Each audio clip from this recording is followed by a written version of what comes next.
Everyone, Walter Crosby with Helix Sales Development, your host of Sales and Cigars. Got another episode today, a little different, and a lot the same. So, Dr. Lauran Star is our guest, and we're going to talk about sales. We're going to talk about culture. We're going to talk about diversity. We're going to talk about inclusion. We're going to talk about how that all ties together with culture. Her background is Broadway shows, and we talk about how Bernadette Peters changed the direction of her life, and it's a fun episode. And I think if you're a sales leader, if you're a senior executive, own a business, an entrepreneur, and you're concerned about culture, you're concerned about how to have a positive effect on your culture, this episode is for you. And there's some options here that will help you in that direction.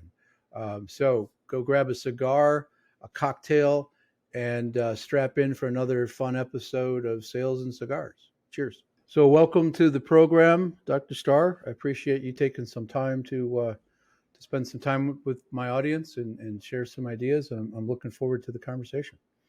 Absolutely. Thanks for having me, and cheers to your audience. Cheers. You inspired me. I have one more meeting, so I don't usually have a cocktail, but it's a good client, so he'll understand. So there you go. Thanks for joining me.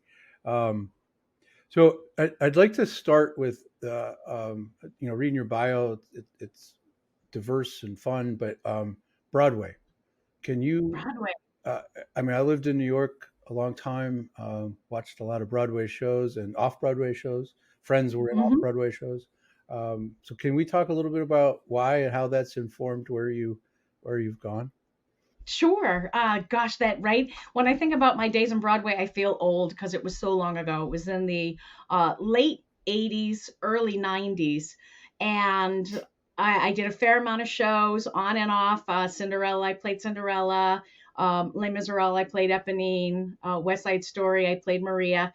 Seems like we all do West Side Story or Hello Dolly, which is a lot of fun. And, back in the 80s, 90s, right? When I think about DE&I think about that diversity lens. We didn't really talk about it a whole lot. Mm-hmm. Then I went on an audition, and this audition really forced me to recognize inclusion. So I'm at this audition, and Bernadette Peters, I'm going against her for the lead. Wow. And she says to me, "Hey, kid, can I watch you audition?" And I was like, sure, I'd love it. So I'm right, it's Bernadette Peters, of course.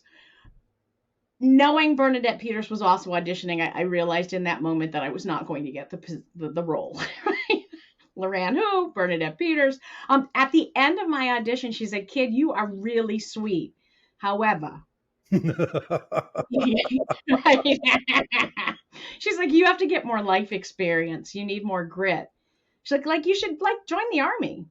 And I don't think she was actually telling me to join the Army, but being, a 19, 20-year-old, I was like, well, all right, Bernadette Peters says I should join the Army. So I did. So I joined the Army. Wow. On the recommendation of Bernadette, did you put that on the application or talk to the recruiter? Like, right. I do this? I was like, well, I think I'll, and timing too, right? So we had the Screen Actors Guild was having their strike. So, we were being displaced. The regular talent was starting to be replaced by, headliners, because now they had time to do this. And I'm really not good at waitressing at all, or hostessing, it's just not. Yeah, I'm sorry if you don't like your steak. My feet are killing me. So I recognize, well, I have to do something, and I'm going to go back to school. And how do I pay for that? And Bernadette Peters did say I should join the Army. So I just went home, went to Boston, went to the processing center, and there you go. There was like the start of a whole new line or vein of my life. Wow. And that's what got me here. So let me ask a question. Like, Bernadette suggested. I mean, I get the idea that you're young and for certain roles, having that life experience, that grit, whatever, was going Hmm. to help and inform your experience. But did the Army do that? Did it give you, because you were golf, is that Desert Storm, Gulf Wars? I was in the first Gulf War. Yes, 1990. Okay. So Yes, I was. was that, did it do what she suggested, do you think? It certainly gave me more grit. It certainly gave me a whole lot more self-confidence. I, went in as a trauma medic. It gave me money for college to continue my own education. And the life lessons I learned, I'm very thankful for going into the military. Yes, I served in the Gulf War as a trauma medic in the helicopters, as well as being on base and giving out inoculations and checking kids and cows, like the whole ball of wax. I've been in South America quite a bit. And everywhere I've gone, there's been lessons, but the biggest lesson was inclusion. And I didn't realize that at the moment. So here I am in the military. You get your battle buddy. I don't get to go, ooh, I want a female battle buddy, or I want a male battle buddy. You don't get that. You don't get that choice. So they just assign you a battle buddy, and it's what Soldier I is like a to think. soldier, right? Yeah, it's just another soldier that's going to have my back. That's going to be in the same foxhole with me. That's going to help me dig that foxhole. That's going to be out in the field with me when I'm picking up wounded. That's going to be with me in the helicopter, right? This is the person that has my back just as I have their back. And there was never the opportunity to, or desire really, to go, wait a minute, I want someone else. You just had to figure it out. You had to figure out how to work together. And more importantly, you had to figure out, where are my strengths and where is this person's strength? And your battle buddy, right, changes with assignments, Hmm. because I may be going down to South America and my quote unquote battle buddy may not be going to South America. So I have to get a new battle buddy. And there's little time to go, okay, battle buddy, let's try to figure out how we're going to work together. There really isn't a whole lot of time there. We landed in South America, and the next thing I know, I'm in a Humvee driving with my counterpart. And like that was like we were in there, done. I have to trust that they know what they're doing, and then we build that relationship. And I think of that as more like that forced inclusion that the military does a really nice job with, is that forced inclusion. And Um, there's an institutional aspect of it, right? Where it's, you don't have an option. Everybody's got to learn to work together and play nice in the sandbox, sometimes literally. mhm, Um, but it, and it's not. I would imagine that there's people that think that this isn't, like, they don't want to be paired up with a man, they don't want to be paired up with a woman, they don't like the ethnicity. But at some point, it's irrelevant. You got to do a mhm. job, Yeah. and that's where the forced aspect comes in from. Yeah, I think there's that forced aspect. I think because we all go through very similar training, so we know where we all are training wise. Um, we understand the differences, right, in strengths, right? Such as, I mean, let's be honest. So if I have a, 275-pound male having a cardiac arrest, I need to make sure that somebody can help me lift that litter, right? 4 people in particular. Mhm. I don't have the upper body strength of a man. I don't. Right. That's not that I'm not doing enough push-ups, because gosh knows at that time I did a lot of push-ups. I'm just never going to be able to compete there Right. due to muscle mass. So, it's this understanding that, and then to see it in action. I was with the 110 Cavalry, and sure enough, we had a gentleman, 275 pounds, drops of a heart attack. I didn't even have to ask for the litter to be picked up. There were 4 guys there on the litter putting right, like it was just It just happened intuitive. because everybody It knew just their role. happened. Nobody stepped back and went, okay, you're a girl, let's see you pick this guy up, right? When we're extracting people from tanks, I'm tinier than a man. So it wasn't a, right. I wouldn't think twice about jumping into the tank, which is a very small space, Sure. and pushing up from the bottom, which puts my life at the greatest risk, because if the tank explodes, I'm the last person out. Yep. But you don't think of that. It's like, okay, right, we're jumping into that tank. I know I've got a minute and a half. Let's go. Let's get it done. So We don't. Yeah. it's part of partially training. It's partially being under fire, literally sometimes, and Mm-hmm. everybody knowing their role. And if you've reached a certain level of competency based on training and based on certifications, you know how to do the job regardless of who you are. Everybody understands that. So that makes perfect sense to me. So I guess how does that the people that come out of the military Mm-hmm. are they better at the whole idea of diversity and inclusion in corporate America or corporate world nowadays? Are they better? Well, they're part of the diversity schematic, right? Because they're a protected class. We're veterans. We are a protected class. You would think that we are like highly sought out. We should be highly sought Could out. be. Veterans should be highly sought out because veterans, when we get out of the military, we have workplace agility. We can adapt very quickly. We are very flexible. We have high leadership, right? Right from the minute you go to basic training, they start training you on that.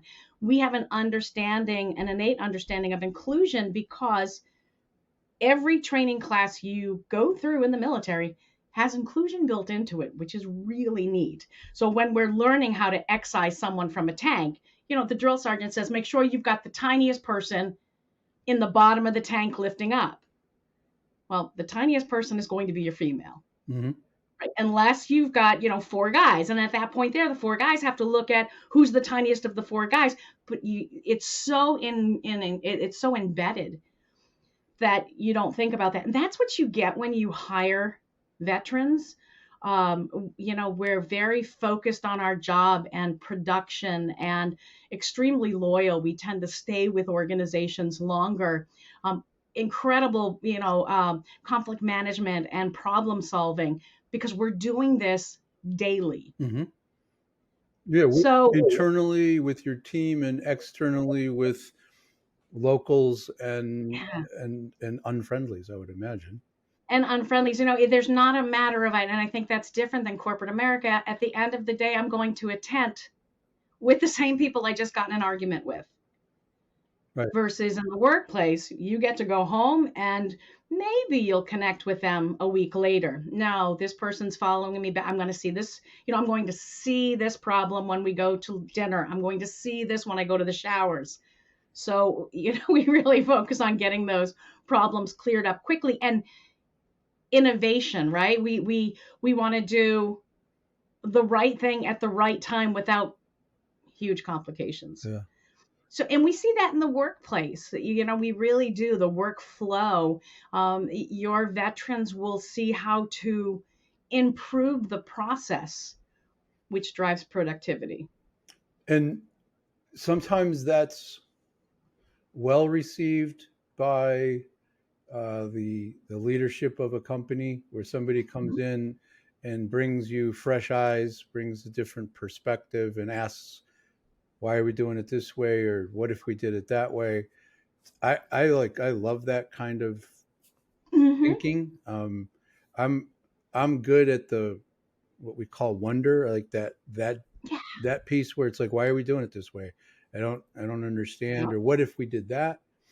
Where I lack is there's another I'm using the Patrick Lencioni model of working geniuses, and innovation and coming up with that creative idea and figuring out the best way to do it. Mm-hmm.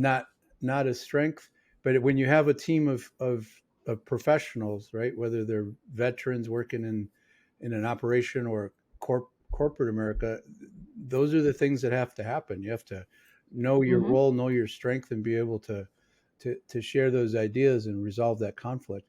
But from kids, we're not taught those skills to We're not. resolve.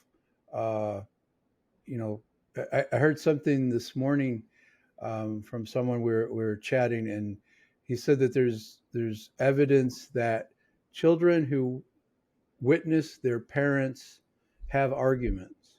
Mm-hmm. I'm not talking about aggressive physical arguments, but just like disagreements where they might get a little heated, and then and then it's resolved because they're married and their parents and their friends, and you can have disagreements, but you have to work through them. But when children see that and know that it's okay to have that sort of conflict, and then you come back together, I never thought of that before. And Yeah. I assumed he knew what he was talking about. But in your experience, is that accurate? Is that That really is true? one, whomever you were speaking with this morning, they are spot on. There is plenty of evidence that shows that. And there's been evidence around family problem solving and problem solving skills being built up within the family that go back to before my kids were born. So my husband and I, we solve problems, right? We will have an argument, and the two of us will be like, hold on a second, kids, get down here. We need to work this through. Hmm. We Okay. actually go out of our way, my kids, and it's not surprising that all three of my children are looking at engineer. Like, my son's a mechatronic engineer, I have a chemical engineer in the making, and then I have a biotechnology engineer. Wow. Right, they're problem solvers. Absolutely. Because that's really what engineering is trying to figure That's out it, it's problem how to solving. make something work. So that, yeah, so I think you bring up, in the workplace, we need those other lenses, and that's what, the DE and I, we are so traumatized in DE and I right now. Every time I say diversity, I hear the eye rolls. I get it, because it's diversity is almost a dirty word now in corporate America because we've polarized it, where it becomes an us versus them. However, when you have inclusion in the foundation of your organizational culture, or inclusion with your clients, right, the people you're selling to, hmm then that diversity builds, you build off the strength. And that's, diversity, the goal of diversity is different perspectives. So Different thinking, if you different lenses. different thinking, different lived experiences, different perspectives, right? Diversity absolutely will drive innovation. The military got it right. It drives innovation.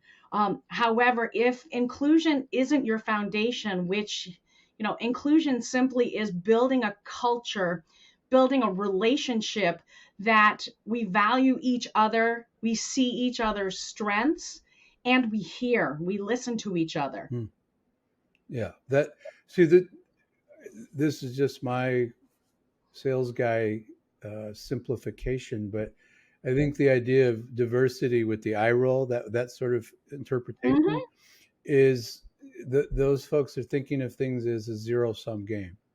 That Yeah. somebody wins and somebody loses, and if it's done the way you're talking about it and done with this inclusivity and equality to it, um, everybody everybody wins. The whole boat rises because Yeah. we're being innovative, we're being collaborative, and things are moving in a positive direction. We don't sit there and do things the same old way that they've Yep. been done for 20 years. It's Exactly. And right, so sales, we'll jump back into sales here. I spent quite a bit of time selling anesthesia for an organization. And the trick to my success, I don't want to say, call it a trick, but the secret sauce to my success is that very quickly I became inclusive of my audience. So I really dove in deep to understand. I didn't ask them, I understood on my own time what an anesthesiologist had to do to get through school. What did the curriculum look like? So that we could talk, because I'm emergency medicine, I wanted to make sure we could find a bridge around language. mhm. And surprisingly, we both have something in common, and that's time. Time is of essence. It is life or death. It's time. Um, Understanding that, and then building that inclusive relationship where I recognize the schooling, I recognize this individual being a male or a female, a person of color, someone that's Asian. We build upon that and we see those as strengths. Now I'm not selling, I'm problem solving. Mhm. And if you can this, and your audience knows that if you can problem solve for your clients, it's not a wonder that I have 15 years of going to islands and whatnot in the industry. Well, it's you're I completely agree because to me it's about helping. Sales is about Yeah. helping, and you can't help somebody unless you really understand what they're dealing with, what their Hmm. experience is, how they and as salespeople, we should have some idea of what that is before we start asking them questions. We should have some Hmm. understanding of what that persona's issues are, and we can dig in and try to find the nuances for this person.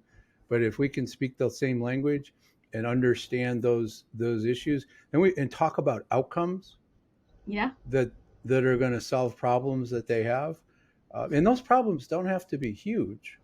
Mm-mm. It's just being able to solve little problems that create bigger problems, right? If we can get in front of those little ones that stop those big things from snowballing, Yeah. and you can't do Yeah. that without listening and without really understanding and knowing who you're selling to, who your audience is. Hmm. We And I think salespeople, we're intuitively curious. should be. We should be. I hope we are.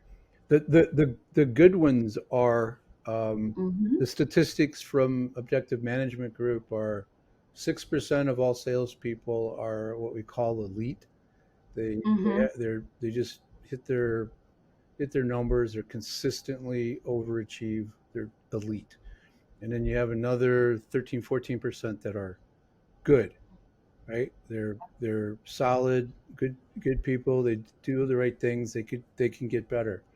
And then you have another bucket that they're average, right? Depending upon how we define average. Hmm. And then the rest of them We can let go. we don't need. Yeah. We We don't. because they're not helping the sales reputation. They're not helping the customers. They're not helping themselves. They're in Hmm. the wrong spot. Because the bar is so low to get into sales in so many situations. Hmm. We don't need credentials um, to do this, and we often learn. I mean, I know I learned. I got my nose bloodied quite a bit. I mean, Sure. I learned how to start to sell when I was in New York City, and I would bet I was in one of your performances I bet you were. You'll because have to I go was back and look there at my book. from '87 to '94. Okay, yeah. If you probably saw me. I uh, hit a few Broadway shows and a few off Broadway shows. So Hmm. not sure about Cinderella, but all the other ones you mentioned. Um, but it's that piece that we could just do a better job, and I think the as you say, so you talk about the military and your Hmm. experience was with the Army. The other branches you think do a good job? I think all of the US Armed Services. Yeah, I don't know anyone in the Navy. I have a lot of friends in all the different branches. We'd all hang out at the same bars, depending on where we were. And you don't get to pick who you're working around. Right? And I think the other part of that, right, from what I saw, what I learned but didn't realize I was learning, um, is the military for certain buckets for certain job profiles. They go out of their way to hire the best of the best. In other words, the person that's building the nuclear weapon, you want to make sure they're smart to build that nuclear weapon first, and then diversity follows. Mm-hmm. Competency is important when Um, you're doing that stuff. Competencies they're critical. They're critical. And now here we are out in, when I got out of the military and went into sales and then up to where I am now, this whole notion of diversity, diversity, diversity, I've always bucked that. I'm like, no, you've got to build that inclusion first and foremost. And trust me, when you have an inclusive organization, you will find diverse talent. The top talent will find you, because those of us that are diverse, I'm a veteran, I have two disabilities, I'm a woman. Um, those of us that have diverse backgrounds, we want to work for an organization that's going to see them. that's going to hear them, You're talking or about we're not culture, going to stay. right? That's culture, isn't that? It's all culture. Yeah. Inclusion is a culture framework. So I don't care if you're selling potatoes or if you're selling, nuclear weapons. If your organization doesn't have inclusion as its foundation of its organizational culture, you're never going to have diversity. Because what ends up happening is you'll get lucky and hire diverse talent, and they'll do what I did, which was go into the company, work for 2 years, take the tools you gave me, and then go elsewhere Yeah. Yeah. and look for look for a company that Johnson. I ended up working for Johnson and Johnson. They are extremely inclusive. Right there, I found my voice. I, really could foster the learning and development of Lauran Star. Mm-hmm. Well, And and that's harder. It's harder to do for the small to mid-sized companies because there's so much polarization on the leadership team. mhm, People don't have that. So if that person doesn't think inclusion, that person doesn't think about culture as a way of attracting um, sure, talent to an organization. So I got one question, and I want to talk about the book because I think it all wraps it all together. Um, but this is just a dumb question, I guess. But we talk about never. diversity first. Why isn't it flipped? Why isn't it inclusion, Yeah, diversity, and equality? I'm not going to blame anything, but let's call it affirmative action. So, right, we have to look at the history of DE&I. We have been focused on diversity in the workplace for 60 years. It hasn't worked. Right. Um, Affirmative action through quotas at organizations back in the 60s and 70s. So organizations are like, okay, as long as I meet the quota attainment, I have X percentage of the population of my employees represent my client base. I like to call that equity in the firm, right? Your employee equity. Um, but again, that quota attainment, great, but if you're not hiring, if you don't have that culture that supports that diverse hiring, then they leave. Yeah. And that's what we've seen is just this amazing rotation of employees. It's like a revolving door. When you focus on, and it's not Dr. Lauran Star saying it. I mean, it is because I'm saying it, but this is what the evidence has shown us. The evidence has shown us that when you focus on diversity first, you get a revolving door in your workplace. So you should write a book called Evidence-Based Inclusion. Oh, wait, I did. But then Yeah, we've right. been talking about your book, right? I mean, that's really Yeah, what. Um, that's it. so Bernadette Peters was right. Yep. I mean, it probably wasn't. It'd be interesting for you to go back and and share your journey. And you did this, Bernadette. You helped me. I've sent her emails to that effect. Yeah. Yes. I'm like, look where I am now. But the military gave me that courage and to, speak truth to power or speak power to truth, right? It gave me that, and being a trauma medic, it instilled this, and that's why I'm good at what I do. As a trauma medic, nobody outranks me. I don't care if you're a full bird colonel. You're I giving don't orders, and people are going to listen. like if you're doing something that I think is going to hurt our service members, I'm going to put a stop to it. Yeah. And you've got right, and there have been multiple times, and I'm sure I've got some fellow vets out there that are listening right now, going, "Damn straight." If you say, on a range, this is what we're doing, and I think it's a dangerous situation, I can stop the entire range. I don't care what your rank is. I win. Hmm. So, right, that's that courage and confidence. And in DE&I, we need practitioners that understand the full ramifications of inclusion, diversity, and equity, and have the courage to stand up and say, hey, this isn't working. We need to readapt rather than just following the flow. In so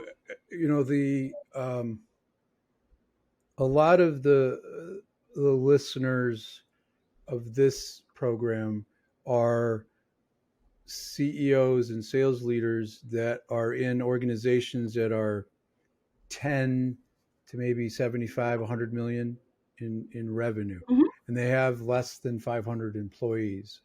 Sure. So it's not quite the aircraft carrier that's trying to be moved of a a Fortune 500 company to change a culture, right? They can actually Mhm. move the needle relatively quickly in context. So Yeah. if you were to like offer up, one or two ideas where they could start to think about it, because right, we talked about the eye roll of diversity, and we understand how that got there, and the idea of inclusion is really where we should start, and Mhm. and open up that communication and culture. um, what would be one or two things that they could do that would be meaningful and directional to get there? So the first thing we need to do is level set. Leadership needs to come together and fully understand the ramifications of inclusion and the benefits of inclusion. And more importantly, what does it mean to that leader? What does it mean to that leader? So we know, and there's more evidence in the book as well, but the data that's out there, and we hear all the benefits of diversity, you've been sold a lie. You've Mm. been sold a lie. There, all those diversity studies had inclusion as part of its foundation. Those are all the benefits of inclusion. So, increased productivity, innovation, conflict resolution. We see higher retention rates. We attract diverse candidates. We see a 2 to 3 times increase in your profits. We see an increase in productivity for each employee goes up 1.75%. Wow, that's a lot. Just that's a lot. When we look at sales, your sales output numbers will also go up. When we have an inclusive organization, we see job satisfaction goes through the roof. Employees don't leave organizations for money. Let me say that again. We don't leave for No, money. We 100% leave agree. 100%. culture and we leave leadership. Yep.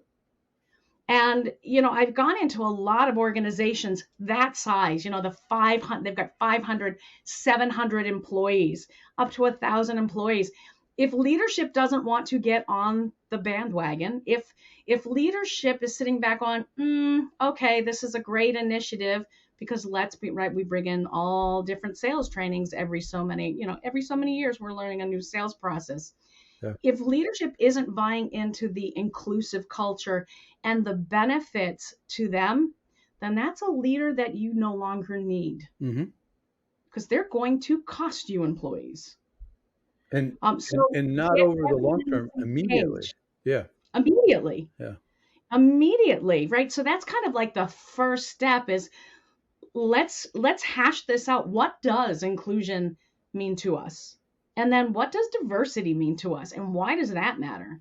So they Well, can they can self-define to a large degree and head into a direction where it's that I don't know. I always come to this analogy of the Italian family on Sunday dinner, mhm, right? Where it's loud, it's loud. lots of good food.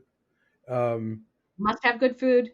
yeah, but there's a lot of yelling and back and forth and people calling each other out, and but nobody's getting up from the table.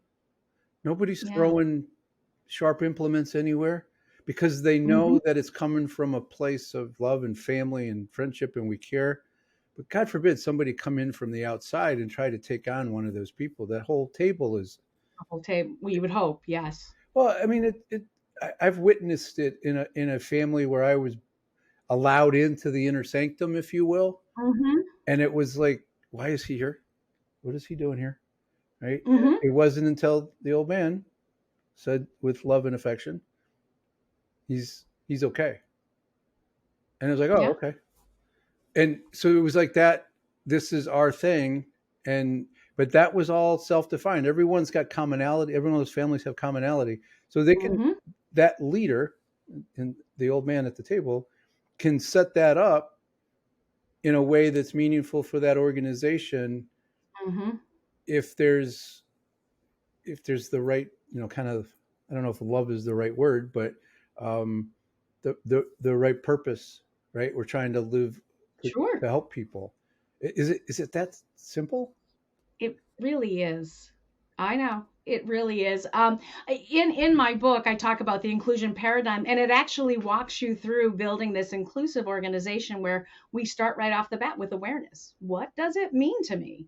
What does it mean to the organization? What does it mean to our clients, our customers? What does it mean to, your ESGs, your environment, your social, and your governance? What does inclusion mean? Um, and you write your inclusion statement, and it should be something that everyone can repeat. And inclusion starts at the top, but it's fueled by the bottom, because inclusion starts with one person. Oh, that's good. I like that. So it's, you're right, it starts with the top, where your senior leadership, your CEO says, They this is need to what we're lead. doing. We've got the buy-in now from leadership. It's okay then to say, okay, employees, how are we going to do this? And Right. that's where you get the energy and the motivation and the, yeah. And what you're doing is, every time you launch an inclusion initiative rather than a diversity initiative, every time you're launching an inclusion initiative, you want to keep in your mind, what is the employee going to get out of this, and be transparent about that. So that could be leveling training. So you want your first training on DE&I, come up with a fun name, us and all about us.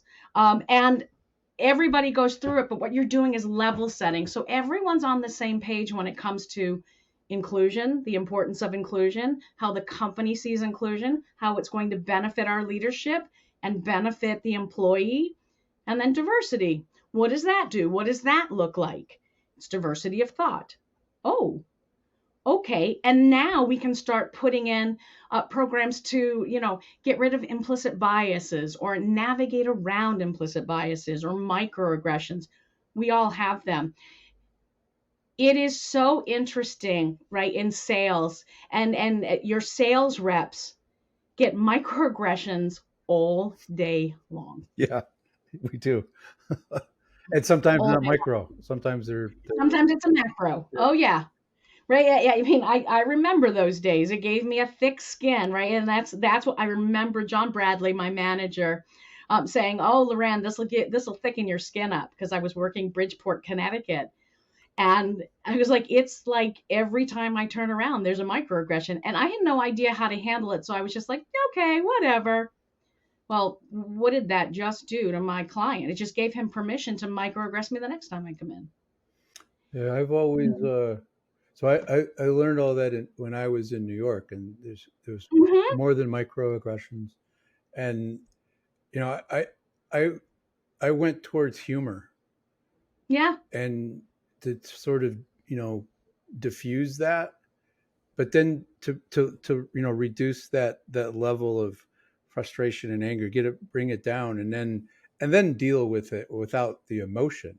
Like, you don't get to talk to me like that, right? Is sort of where the conversation goes, but Yeah.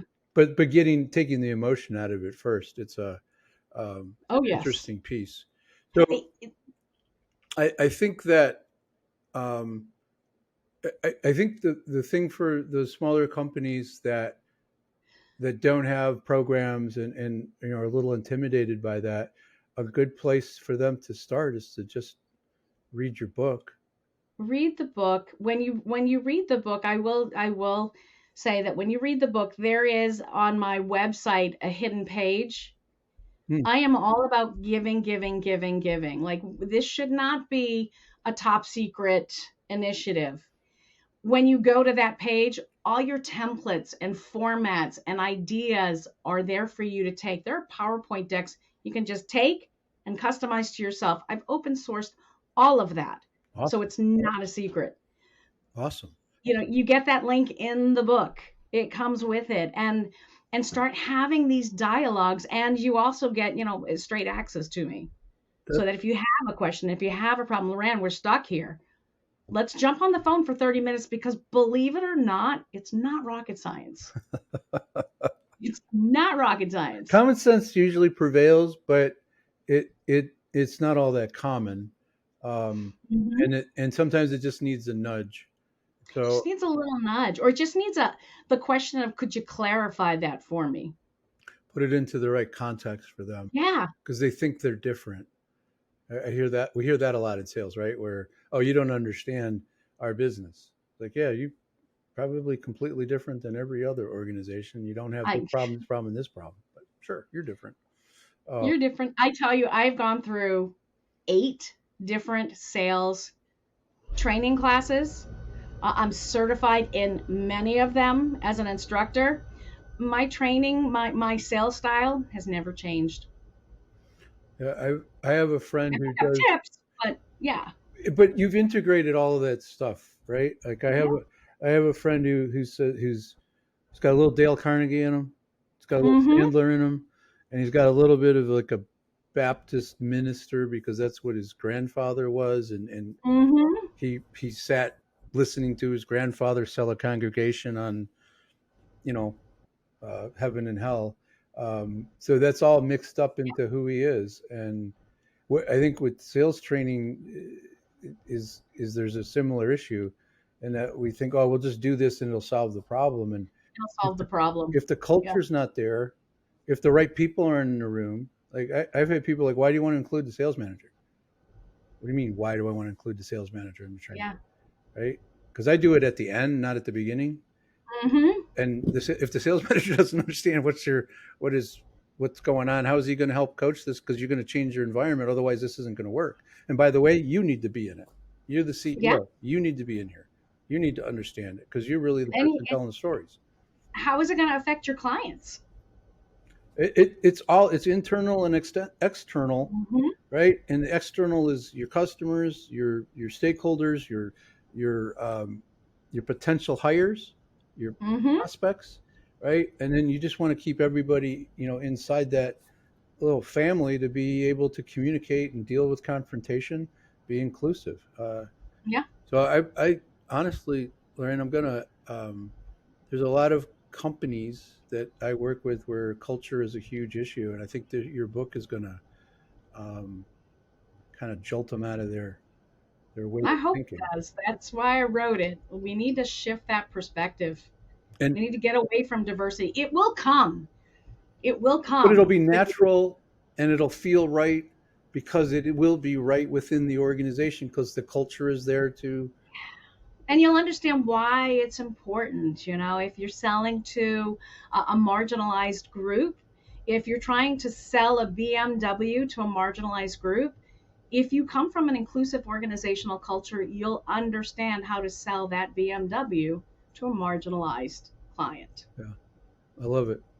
Um, so let me ask, sales and cigars, right? Is we've talked a lot about sales, we've talked about inclusion, culture, diversity. Um, Last question: do you have a relationship with cigars? You know, I do. My relationship with cigars is I don't smoke them. I don't mind them. I don't mind the smell of them or anything, but I took a stance when I got out into the business world. Now, in the military, different story. Right? In the military, yeah. But when I got out and went to work for my first company, um, deals were being made on the golf course with cigars. Ah, And there was this big push of, if you're a woman in sales, you need to learn how to play golf and you need to smoke cigars. And I was like, absolutely not. mm, Absolutely. I'm not doing that because that's not authentic to me. yeah, So, fair. I walked away from it and I think it made me, it made me more inclusive because I can do sales deals with and without the cigar. I love that. That's an interesting perspective. Yeah. My wife's experience becoming a partner in a CPA firm back east. Um, she had trouble with that philosophy, right? Mhm. Um, where guys were they were crass on a golf course, Yeah, and it was done on purpose to make her feel uncomfortable. Um, but there was nobody there to tell her she didn't have to do that. you don't have to do that. Yeah. Y- If the Authenticity guy, is yeah, important. Being authentic is huge. being authentic is huge. And honestly, I know, and I'll probably get emails on this, but if the gentlemen want to go out on the golf course and light up their cigars, play golf, and be as crass as they want to be, that's their business, right? Like we all have our space. Let them have their space. You don't need me out there to make the deal. No, I'll find other ways. Trust me, I will find other ways to make that deal that I'm not going to infringe upon your likeness, what you want to do. Not I'm just not going to do it. You want to go to a strip club? Go right ahead. I'm not going with you. But we'll talk afterwards or we'll talk before. I'm not worried about it. And before I would have be enough better. before would be better. But I think that also in taking that stance, it taught me to build allies Hmm. where while I wasn't physically on the golf course, somebody there was for me. Hmm. No, that's another whole element of sales, right? Is building those Yeah, relationships with folks that can help influence for you. I love it. that's it. It's a great story. I appreciate that. And Sure. the book. What's the best place for your website or Amazon to find the book? What do you prefer? Yeah, you can either go to my website, which is Dr. Lauran Star, or you can go to Amazon and just put in evidence-based inclusion. It pops right up. So all that will be in the show notes. I really appreciate you taking the time. This was fun, And this um, was fun. and I think it was really helpful because the book is going to help that group of people who struggle in that space. I spend a lot of time in Mhm. that mid market space, and um, they think it's too hard to get there. And I just focus on culture within the sales organization, um, and it's a little different, but because I'm just trying to weed out mediocrity, but Mhm.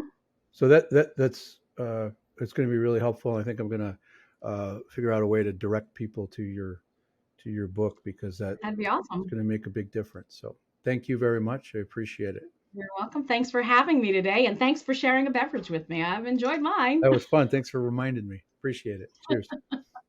Cheers.